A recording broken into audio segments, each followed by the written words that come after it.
பாக்கியா நான் ரெஸ்டாரண்ட் கொடுக்க மாட்டேன்னு சொல்லி உறுதியாக இருக்க கோபி பார்த்தீங்கன்னா, சுதாகர்கிட்ட பேசுகிறேன் அப்படின்னு சொல்லிட்டு பார்த்தீங்கன்னா, கிளம்பி போய் அங்கே போய் பார்த்தீங்கன்னா, சுதாகர்கிட்ட பேச சுதாகருமே வந்துட்டு பார்த்தீங்கன்னா, நான் ஒன்றும் கம்பல் பண்ணல, ரிக்வஸ்ட்டாக தான் கேட்டேன். அவங்க கொடுக்கறது இருந்தால் கொடுக்கட்டும், இல்லைனா நோ ப்ராப்ளம் அப்படின்ற மாதிரி சொல்லிடுறாங்க. உடனே கோபியுமே வந்துட்டு, இதனால் பார்த்தீங்கன்னா, நம்ம கல்யாணத்தில் எந்த ஒரு குழப்பமும் வராதில்ல அப்படின்ற மாதிரி கேட்குறாங்க. அதெல்லாம் ஒன்றும் வராது சம்மந்தி, நீங்கள் பயப்பட தேவையில்ல. இந்த கல்யாணம் நல்லபடியாக நடக்கும். யார் தடுத்தாலுமே இந்த கல்யாணம் நல்லபடியாக நடக்கும் அப்படின்ற மாதிரி சுதாகர் நம்பிக்கை கொடுக்க, சரின்னு சொல்லிட்டு கோபி பார்த்தீங்கன்னா, வீட்டுக்கு வந்து இந்த விஷயத்துக்கு பாக்கியா கிட்ட சொல்ல, எனக்கு என்னமோ இது சரியா படல. அவர் கண்டிப்பாக நம்ம பொண்ணோட நலனுக்காக பாடுபட மாட்டாரு. அவர் வந்து கண்டிப்பாக ரெஸ்டாரண்ட்டுக்கோசம் தான் நான் சம்மந்தமே பேசியிருக்காரு.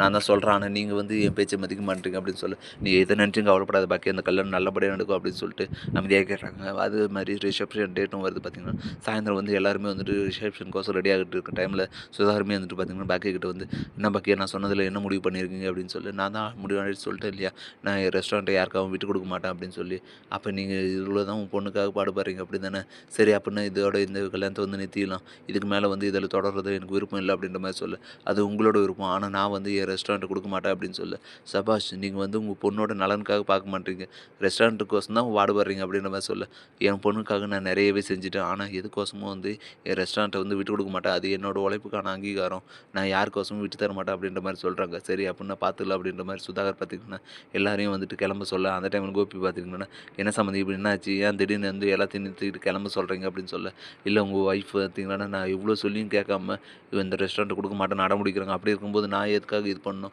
நான் எவ்வளவோ இறங்கி வந்து என் ஸ்டேட்டஸ்க்கு நீங்கள் ஈக்குவலா இல்லைனா கூட உங்ககிட்ட சம்மந்தம் பேசலாம். நீங்க நல்ல குடும்பம் அப்படின்னு சொல்லி நினச்சு தான் நான் வந்து சம்மந்தம் பேசுறேன்.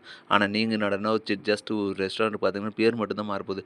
ஓனர்ஷிப் எல்லாம் நீங்க தானே பார்த்துக்க போறீங்க. அப்படி இருந்துமே வந்துட்டு என்ன நம்பாம நீங்க ரெஸ்டாரண்ட்ட கொடுக்க மாட்டேன்னு சொன்னா என்ன நிச்சயம்? அதனால தான் நான் இந்த கல்யாணத்த இதோட நிறுத்திடலாம்னு நினைக்கிறேன் அப்படின்னு சொல்லிட்டு பார்த்தீங்கன்னா, சுதாகர் சொல்ல உடனே கோபி வந்துட்டு, நான் பேசுகிறேன் சம்மந்தி, நான் பேசி சம்மதிக்க வைக்கிறேன். நீங்க கொஞ்சம் வெயிட் பண்ணுங்க அப்படின்னு சொல்ல, சரி நான் வெயிட் பண்ணுறேன், நீங்களே பேசுங்க அப்படின்னு சொல்ல, உடனே கோபியுமே பார்த்தீங்கன்னா, பாக்கியா கிட்ட வந்து சமாதானம் பேச ஆரம்பிக்கிறாரு. இப்படி தான் வரப்போகிற எபிசோட் வந்து போகுது. ரெஸ்டாரண்ட் கொடுக்குற முடிவில் பார்த்தீங்கன்னா, பாக்கியா சமைச்சாங்களா இல்லையான்றதை நான் பொறுத்து தான் பார்க்கணும். மேலும் இது போன்ற அப்டேட்ஸ் தெரிந்து கொள்ள மறக்காம நம்ம சேனலை சப்ஸ்கிரைப் பண்ணிட்டுங்க. கூட பெல் பட்டன் அழுத்துங்க. அப்போ தான் நான் போடுற ஒவ்வொரு வீடியோ உங்களுக்கு நோட்டிஃபிகேஷன் வரும். தேங்க்யூ.